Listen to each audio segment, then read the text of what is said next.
ज्याचे भोग श्रीमंत त्याचे रोग पण श्रीमंत. त्याचे बघा ना, ज्याचे भोग सामान्य आहेत, सामान्य भोग भोगणारा माणूस त्याला काय होऊन होणार आहे? काहीतरी त्याला तापच येईल, काहीतरी थंडीच भरेल, पोटच दुखेल, डोकंच दुखेल, इतकंच त्याचं. म्हणजे सामान्य भोग भोगणाऱ्याचे रोग किती सामान्य असतात? 5-50 रुपयात बरे होतात, 5-50 रुपयात बरे होतात. पण ज्याचे भोग श्रीमंत असतात त्याचे रोग बघा बरं. त्याचे 5-50 रुपयात नाही, 5-50 लाखात पण बरे होत नाहीत. त्याचे लाखात रोग असतात. ज्याचे भोग श्रीमंत आहेत त्याचे रोग पण श्रीमंत आहेत, ते एकटे येत नाहीत. भोगापासून कधी मनुष्याची त्याज्य भावना निर्माण होत नाही.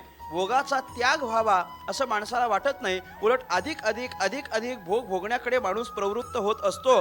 प्राप्त भोग भोग प्राप्त झाले की ते अजून मिळावे, अजून मिळावे असं आपल्याला वाटत राहतं.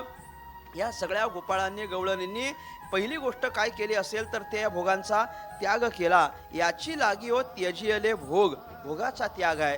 याची लागी हो अष्टांगादी योग, याच्याकरताच सगळे अष्टांगादी योग केले.